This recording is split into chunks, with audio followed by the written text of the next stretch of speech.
Alright, today we'll learn a new technique for the apportionment of the sources. It's often a matter of interest to know where is the pollution coming from.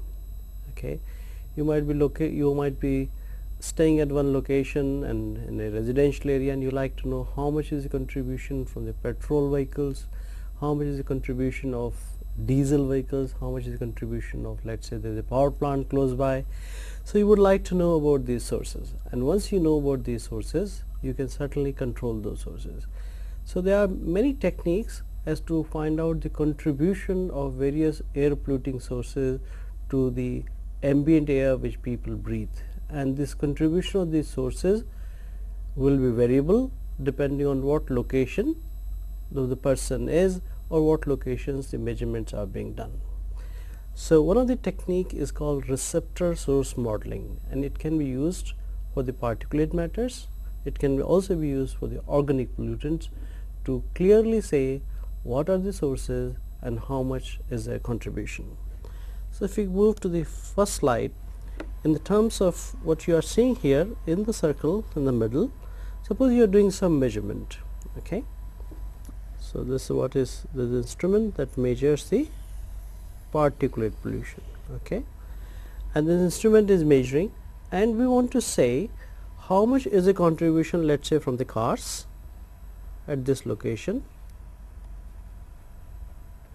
how much is contribution from, let's say this is refinery, for example,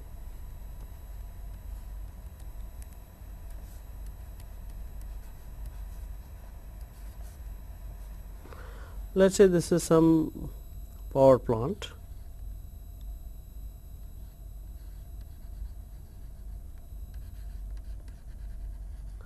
and say that this is some iron steel industry.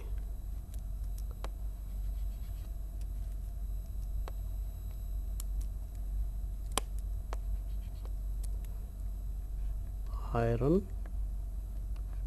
and steel industry. Okay, and what ideally we want to know, and if we can, is to apportioning of the contribution to the monitoring ambient air levels of pollutants among various sources. So this is just a picture which we want to understand at the place where I am doing the measurements, what are the contribution of the various sources. And once I know which source is contributing and how much it is contributing, is up to me to decide the pollution control strategies and to prepare the pollution control plan. But how to accomplish this? How to kind of know that what is the contribution from the various sources? So this technique we'll learn. One of the techniques you already know, that is using the dispersion modeling, but here we'll talk about a little different kind of modeling.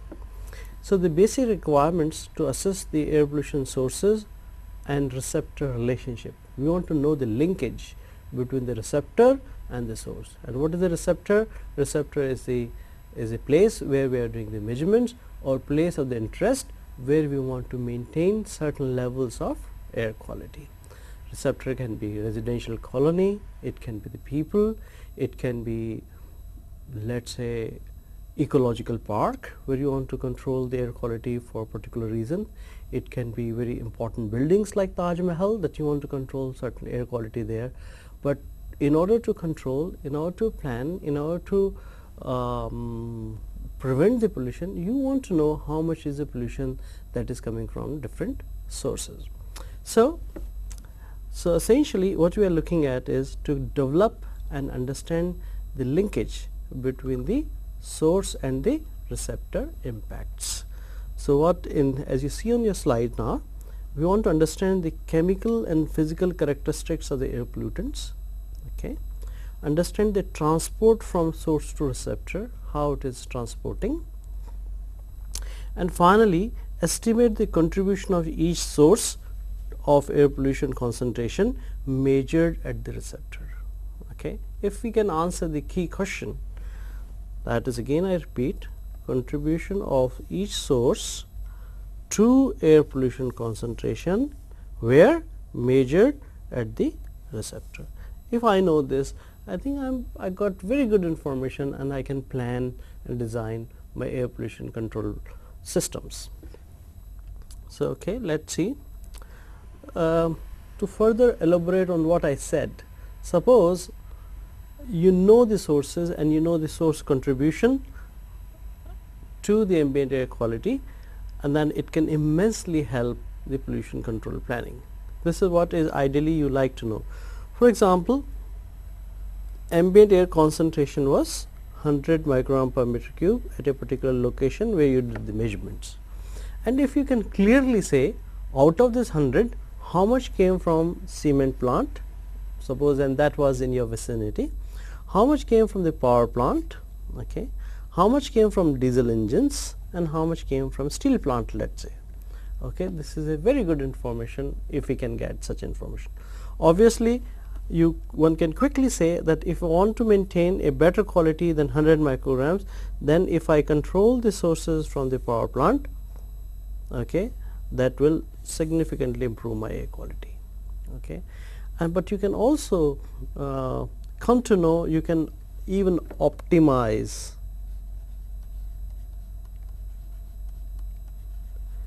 your source control. Okay, you can tag a cost function for the pollution control at the cement industry, for the power plant, for the diesel engine and steel plant, and optimize that cost function so that you will improve the air quality at the minimum cost. But the question remains as to this nice looking picture with source contribution clearly specified, how to obtain such figures. That is what we are objectively will try to answer this question in this lecture. Okay. The idea here is, once we know, then we can back calculate the impacts due to specific sources. Okay, again similar thing, if you are doing the measurement, let's say at various locations. So, this is site 1, let's say, this is 2, this is 3, and this is 4. Okay, and you also may be knowing your source in the area 1 or 2, but there may be a source which is not known to you. So, what happens when we are doing the measurements? All source in some form contribute. So, essentially we like to know sometimes and how much is the contribution of these sources at the locations where I am doing the measurements, as well as I like to know if there is any unknown source which I have no information about. So, you can also, at least up to a certain degree of confidence, you can find out with the help of the receptor modeling that we are going to discuss, even for the missing or unknown sources, and we will see how this is done.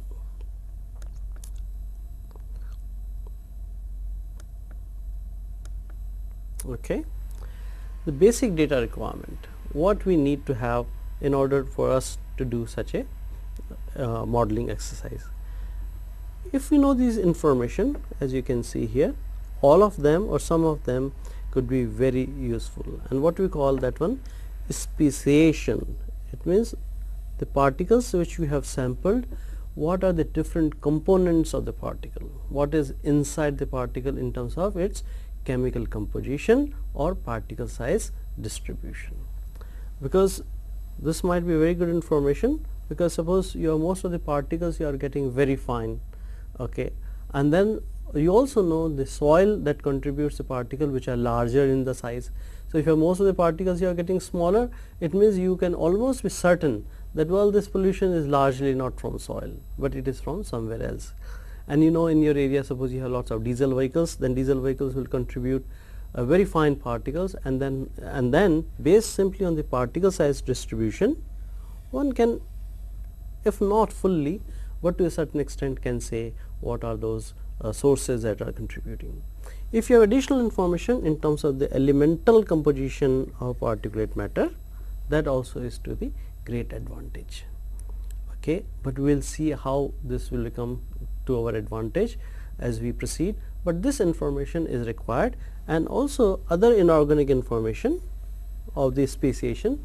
For example, what are the nitrate contents, what are the sulfate contents, okay, in addition to the elements like heavy metals and all, but you also need to have the information on the inorganics like sulfate, nitrate. That will be very helpful. And even the organic components, you know, whether they are the aromatic hydrocarbons are there, and within the aromatic hydrocarbon, what are the different species of the hydrocarbon that is present in the atmosphere, in the particle. So in order for us to be able to do the receptor modeling, we just don't need the concentration, okay, but we also need plus speciation of the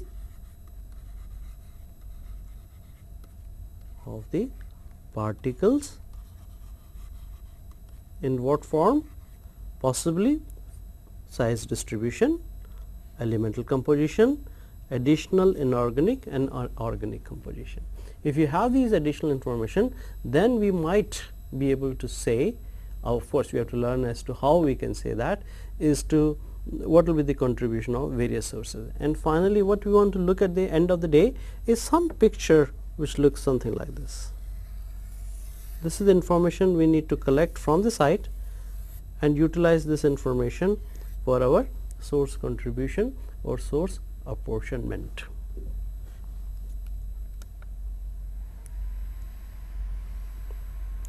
So if more and more information is available, that's all the more better, as you can see here. Okay. Now before we move to the receptor model, you also would recall that we had done some modeling exercise with the very same purpose to find out the impact or contribution of the various sources in the ambient air, or in other words, to develop the linkages between source and receptor.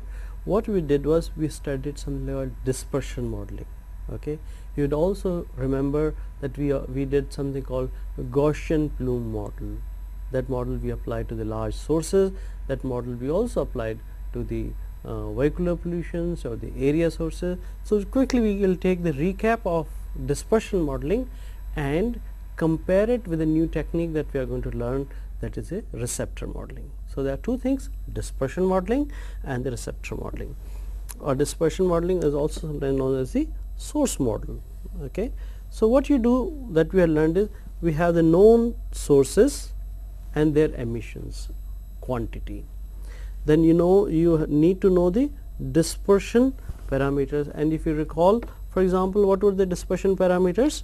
Wind speed, okay, wind direction, okay.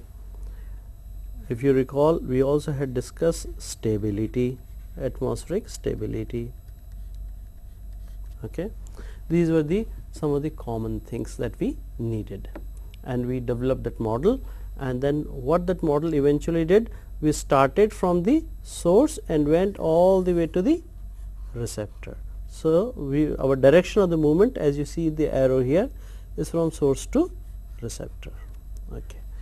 In the receptor modeling, it's just reversed. Our whole idea is to go from the receptor to the source and to say what sources, which sources have contributed to air quality. So here such models are called, where we are having some measurements already done and then trying to say what are the sources, those contributed at the site. That kind of thing we call as a receptor model, and the dispersion modeling was just reverse of that. So in order for us to be able to do the receptor modeling, what we need is some sources which are already existing in the area. Sources means the emission sources. But the interesting part is we don't need the quantity of the emissions from the sources. Okay, we don't need how much tons of sulfur dioxide is emitted from the source. What we need is the characteristics in terms of the fraction of emissions. We say, oh, all right, the particulate matter emitted from such and such source, the calcium fraction is 20%. That is all the information I need, rather than having to know that calcium emission is, let's say, 1 ton per day. So that information I don't need. I need the information that within the source, what are the fraction of the various species that are present. Then we also need to know the already which the measurements which we have done on the field, known ambient concentration. So, this is essentially referring to this measurements here. And if you know some dispersion parameters, it is not a compulsory thing, but then you can also kind of do the interpretation in more better way. So, henceforth the focus will be on receptor modeling, which will be something from here to here. But before we talk about the receptor modeling sounds very good thing, because it does not require many of the information that we needed in order for us to be able to use the Gaussian kind of model or dispersion kind of model, but then it also has its own limitation. Okay, what are the limitations of the receptor model? Cannot replace the dispersion model or the Gauss, something like, you remember we had something called the Gaussian model.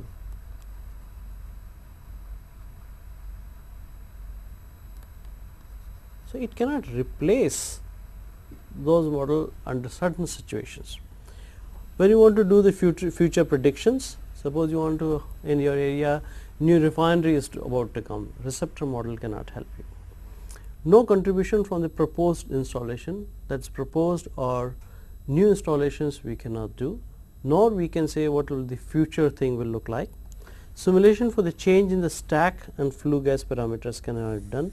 Suppose in the simulation I just want to say, okay, my chimney or stack height is increased, let us say from 100 to 200, what impact it would have, what will be the benefits that will accrue out of such a change in the stack height.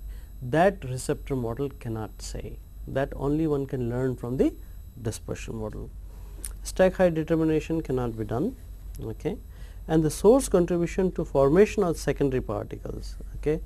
If you recall, secondary particles are particles which are formed in the atmosphere, such as sulfates and nitrates. So, suppose the interesting part is secondary particles, there will be a gaseous pollutant, it might react with another gaseous pollutant, and what you can get, may get, is the particles.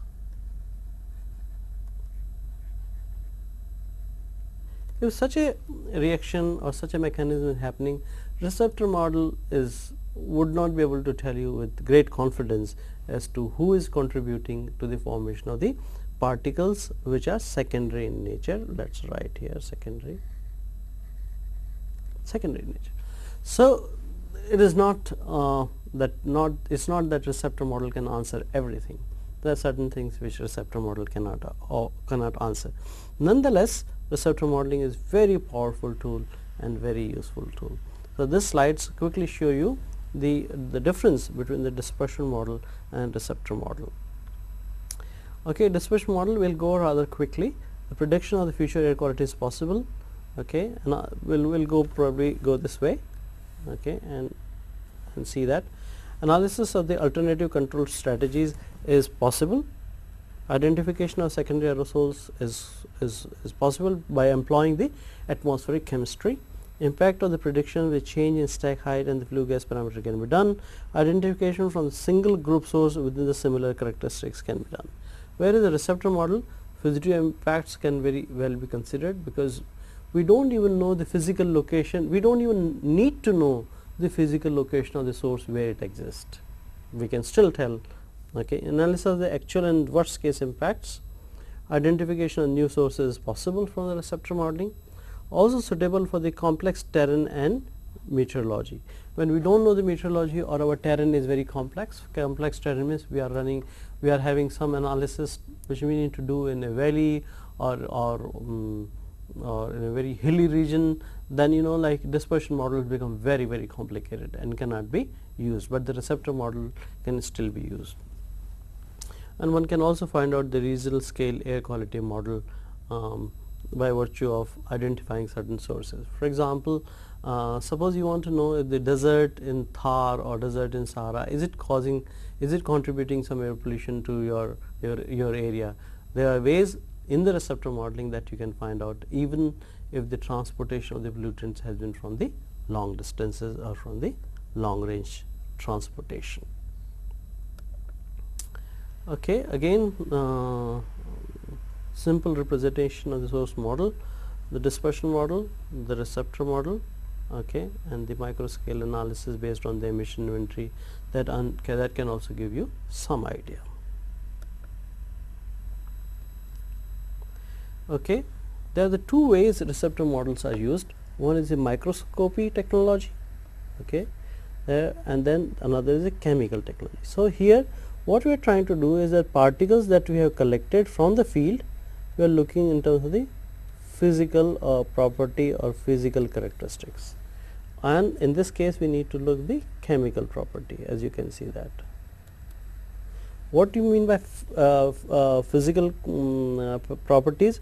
Measurement of particle size, shape, light scattering properties, etc., and compare with the reference of the known sources. Okay, suppose you know that the certain property of the particles are emitted from a certain source, which is scattering property of the light, and suppose the same particles are available or are present in the atmosphere, then you can say, well, this source is contributing to this location.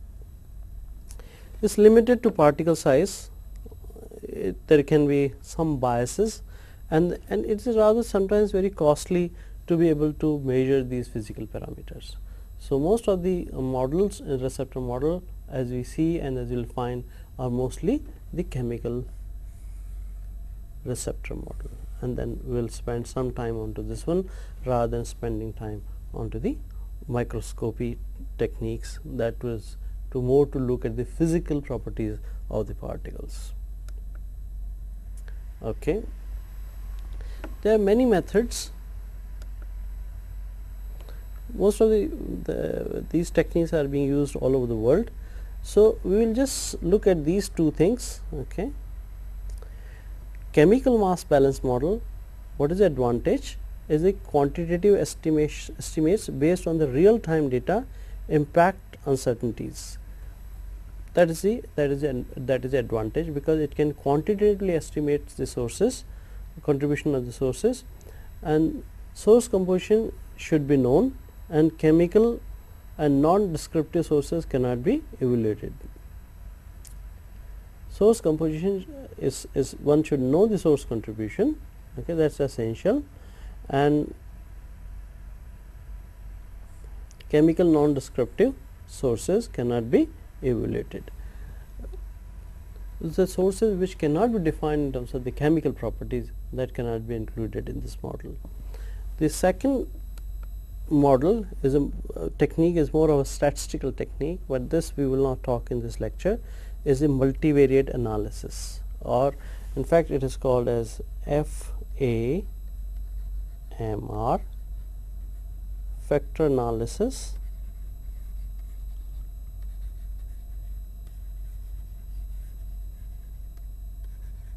multivariate.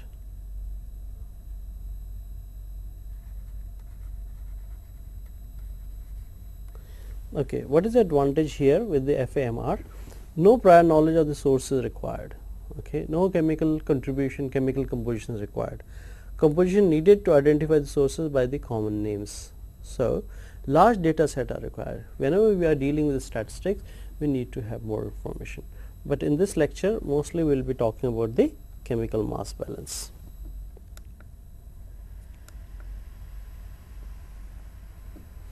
And now the steps involved: measure the particulate as many places as possible. Important thing, because we are talking now chemistry, speciation of the particulate samples for inorganic, organic or elemental carbon. Okay, we ideally we need more and more information, but sometimes the information is limited. Still we can proceed with the chemical mass balance or receptor modeling. Source characterization is required. Source characterization means fraction of various species in the emission source. Okay, that is what is required. Sometimes this information is available. Okay, that is what it means. The library means it's not a bookshelf library or something. It is a library of the information that is available on different sources. Okay. Each source may possess a unique quality.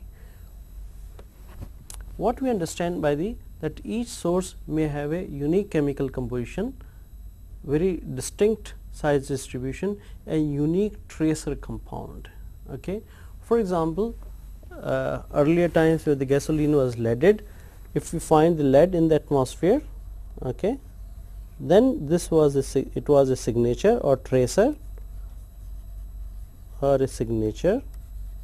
Signature means you have the unique signature, everyone has unique signature.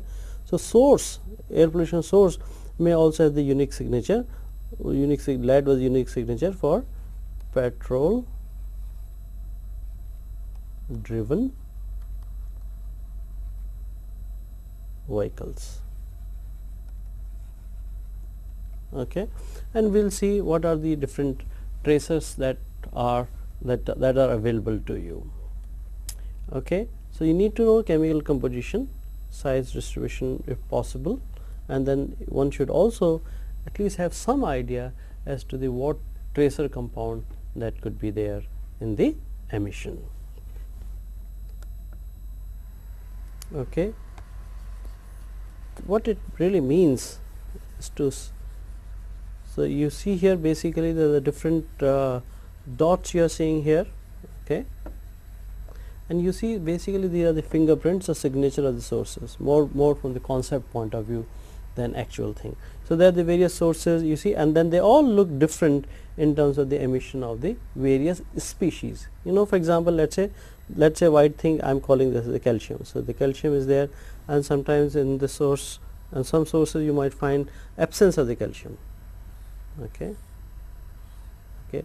Or suppose I am calling this as the source from the steel plant. So, here you see there could be there could be difference in their composition, there could be more, there could be less. So, we can identify depending on the composition what kind of source is this. So, this information is required in terms of the fingerprints, in terms of the fraction, as you can see here. Okay.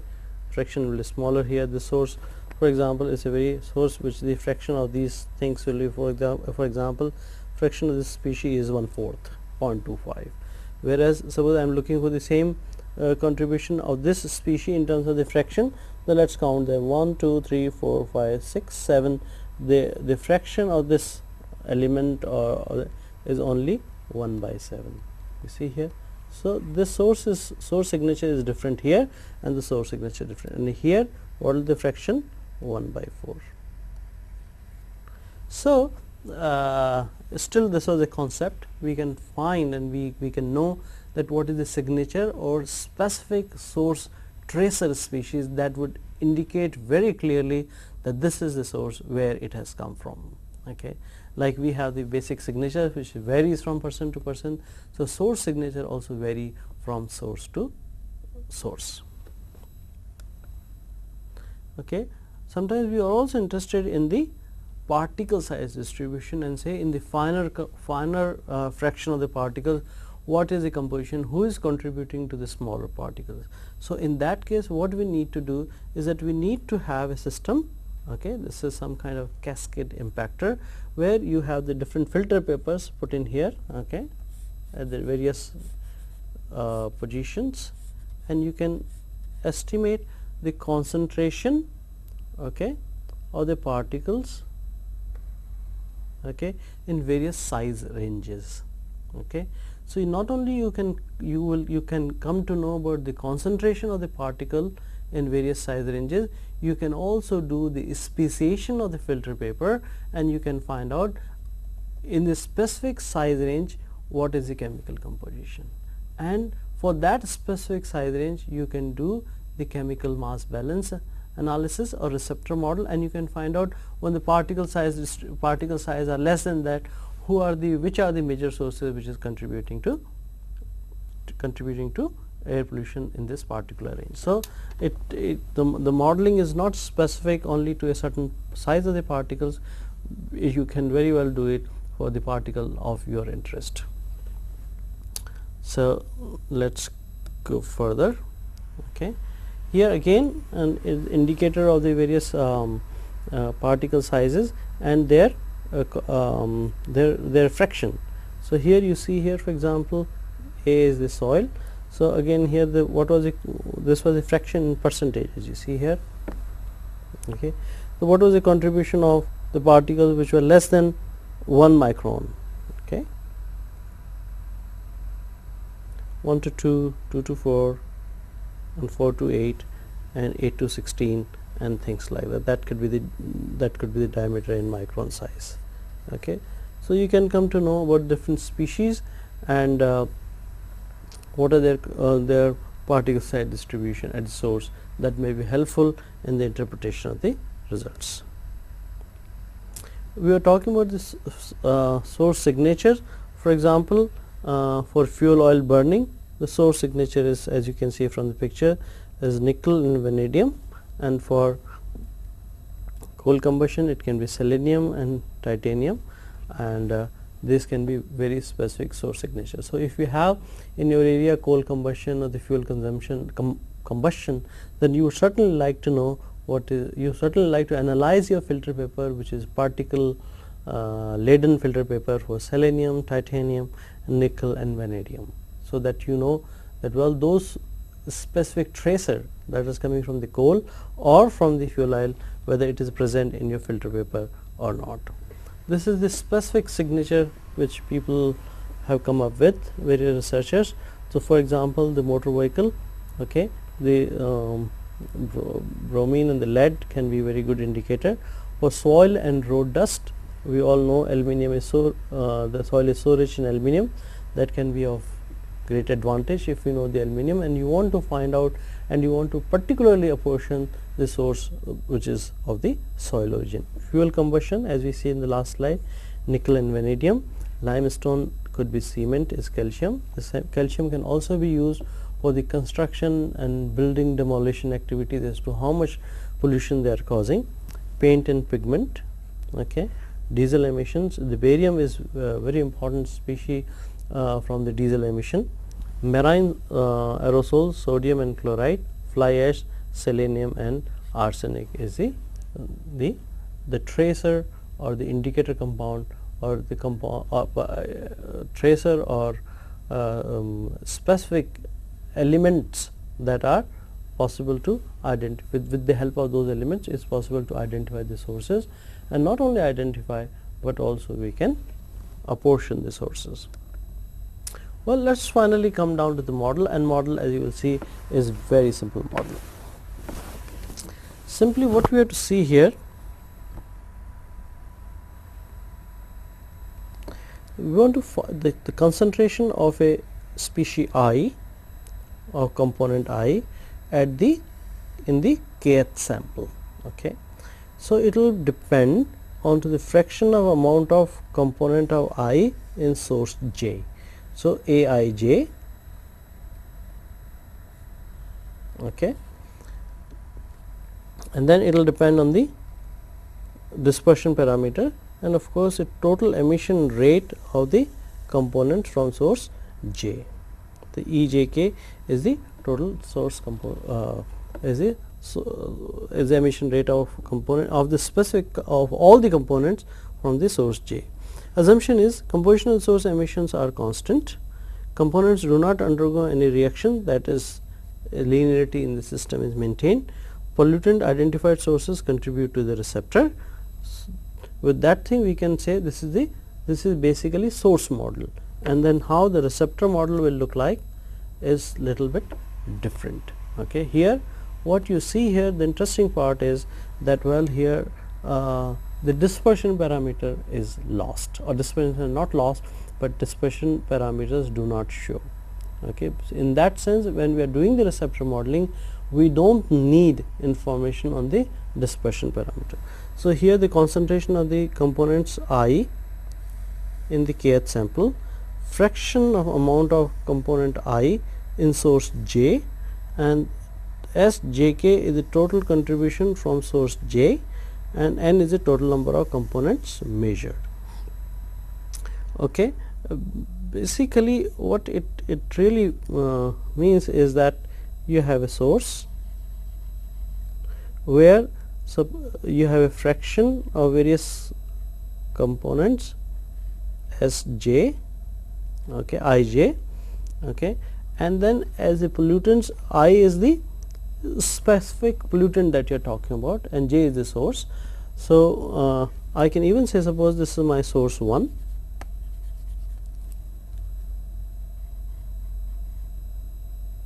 okay, and this is my source 2, for example. Let's write it 2,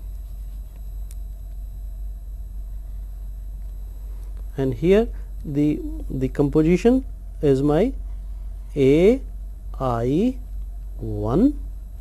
Here it is, my composition of the various species that are being emitted is AI2, okay, and this what it can be? It can be calcium, for example, it could be magnesium, it could be iron, it could be lead.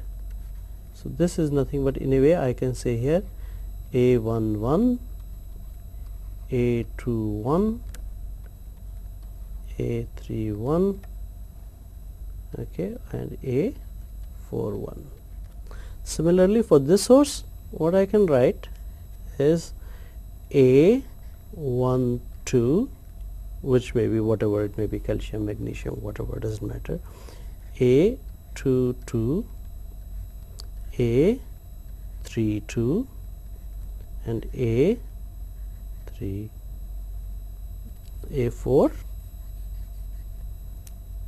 A42. Okay. Once you understand what I am really referring to as Aij, so we will remove this once, because we are clear as to what our Aijs are. Okay. What we are doing is that this is the source 1 and it is contributing at some location which is there. So what will be the concentration here at this location? Let's call this as R, and source 1, okay, this is my source 2, okay, and this sources will also contribute to this location R, okay. So the total concentration at the R, because of these two sources, will be, for any species I which I am interested in, will be, how many sources are there? 2. So for the species I which is coming from source 1, okay, is I1, that was a fraction that was at the time of the exhaust or at the time of the source, and times how much is a contribution from this source, okay, and that is with the what source number 1, let's say, okay, and for the kth location or the receptor R, okay. Similarly, plus now second source is also contributing, so A, same species, because I am talking about I, fraction at source 2 times total contribution from source 2. And what I don't know in this one is, this is what is I have measured, okay, this is what is known to me, because I know exactly what kind of composition is there at the source, what is the signature of the source, okay, and this is signature, this also I know at the from source number 2, but what I don't know is the contribution of the source 1, okay, because whatever is the contribution, the fraction of the species I at this source, as it travel all through, the fraction remains the same, okay. So AI1 will remain the same throughout, and AI2 will, let's say, in the opposite direction, will remain the same, the fraction part, okay. And this way I can write the equations one after another one for various I's, which can be calcium, magnesium, and iron, lead, and that sort of thing. So for example, we have the sources which can be cement, power plant, DG sets, vehicle, and we are measuring the lead, carbon, aluminum, sulfate, manganese, and chromium, and we can apply the mass balance model, the one which I described in the previous slide. So for example, this is weight fraction of source composition, okay, this is in percentage. So you can write the equations for various species. So here the model was C Ik sigma Aij Sj. Okay, exactly the same thing is written here. Okay, so this is the equation written for, let's say, concentration of the iron.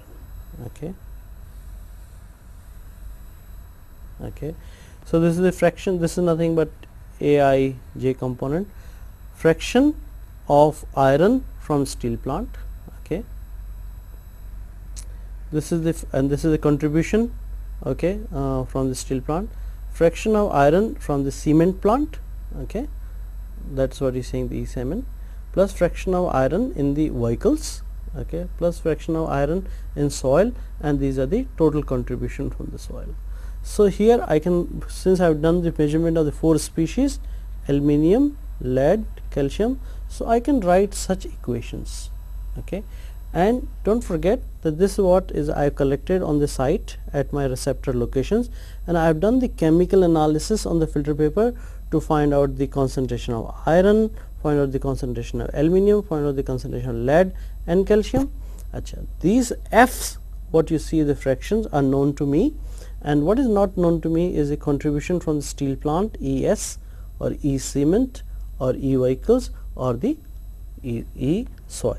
So you see here you have the 4 equations and 4 unknowns, and you can very well solve this. Okay, and then you can solving the simultaneous equation for ease, that will be for the different kind of sources. It's very easy to find out what will be the contribution from the each source, although there are certain difficulties and problems when you really do the things, but then one has to learn more and more and use more sophisticated model and more better information in terms of the species that you measure. Okay, let's do a very simple looking example here. We are saying the source profile of the 2 metals from 2 sources are given below. Okay, and then it is measured that the calcium in the ambient air, the calcium was 50 micron per meter cube and iron was 15 micron per meter cube, 15 and this one. And then we, for simplicity, because we are just learning as now, there are only 2 sources in my area, that is steel plant and the soil dust, which is dusty condition. It's a very isolated steel plant that you may have. So the fraction of calcium in the emissions that is taking place from steel plant is 0.2, and that of iron is 0.8. Obviously iron will be way too high in the steel plant, and the soil dust largely it was a calcium, okay, and iron amount was very small. Okay, so let's write the, and then what we need to find out, estimate the pollution contribution of each of the sources in the ambient air, and we also have to answer the question which source primarily we like to control and why. So if I have to write the chemical mass balance and then the equations here, so what I can write here is the C, concentration of the calcium, equals to the fraction or Aij from the steel plant. Okay, so I can say, okay, Ai or A calcium from steel plant times source from the steel plant, let's write steel here, plus the fraction of calcium from soil dust, so let's write from the soil, times source contribution from the soil. No problem writing this equation. And similarly I can also write the equation for iron, A of what, iron from steel plant, the fraction contribution of the steel plant, plus A of iron fraction in soil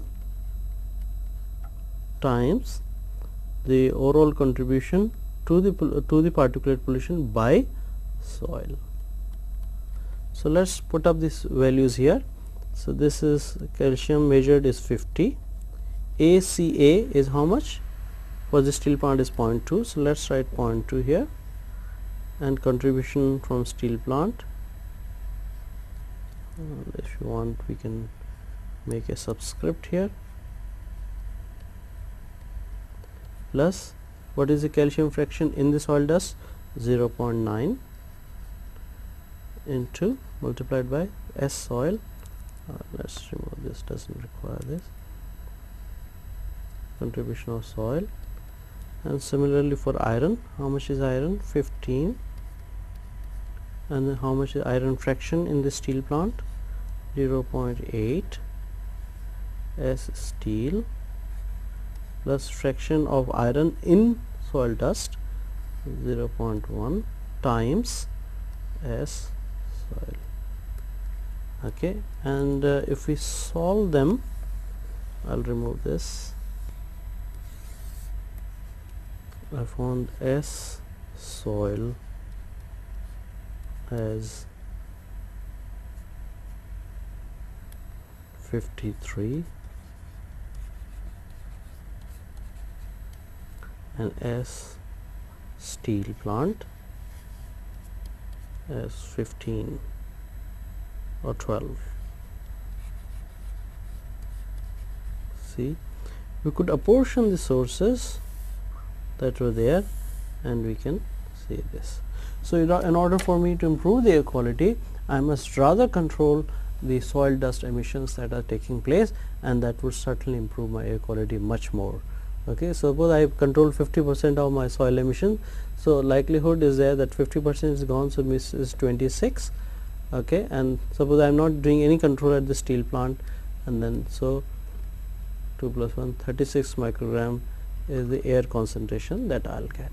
So, I got good information from the receptor model, and then we can, to a reasonable degree of confidence, we can say as to what is the contribution of the individual sources to the ambient air and what it would take to control the sources that will give us the maximum benefit in terms of the improvement of the air quality at the ambient level, which really people are exposed to.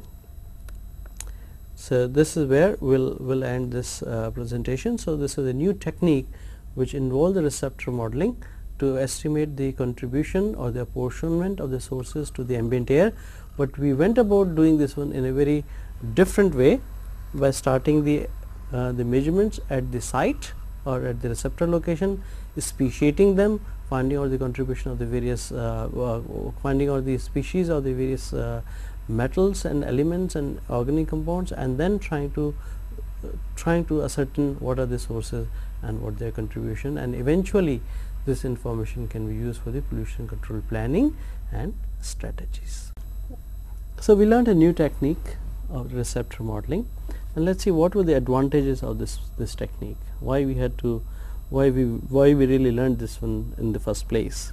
See, the first thing what you will see here is no information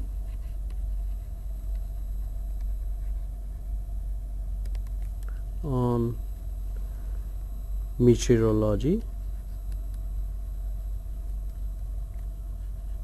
in terms of wind speed, wind direction, stability,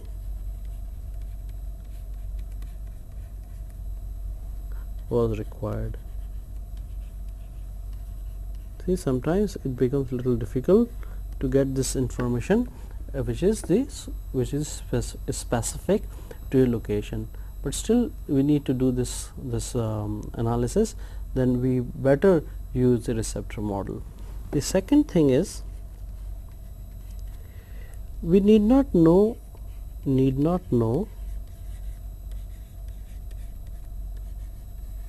physical locations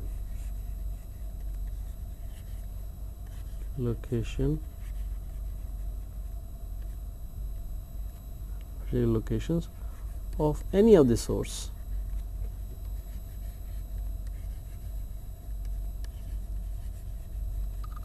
Okay, because in the dispersion modeling it becomes very important to know where the sources are. Okay. Third thing, we need not know stack parameters.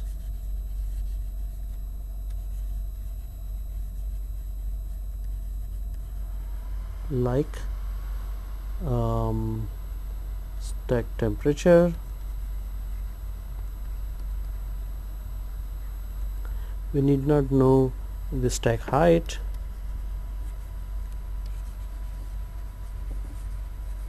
okay, we need not know the stack dia, for example. This is to the great advantage. And then we need not care if the terrain is complex, okay. The model will still work whether the terrain is complex or flat or that kind of thing, okay.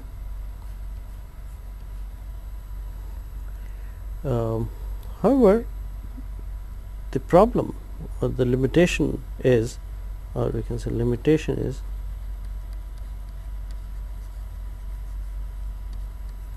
the technique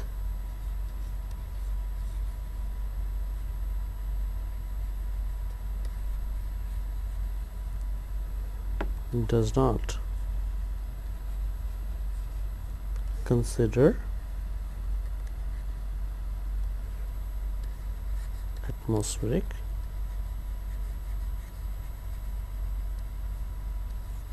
chemistry. So, in conclusion, we want to say ideally one can do both dispersion and receptor modeling.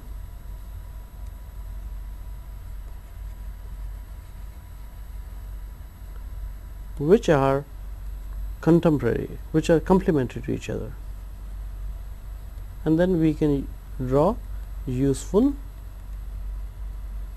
results and we can make the useful decisions. So, two different techniques, two different approaches, both have its advantages and disadvantages, and one should be able to judge under what situation which technique would be better and which one to use, and if one can use both of them and make the best decision, because both of the techniques complements each other and they are not against each other.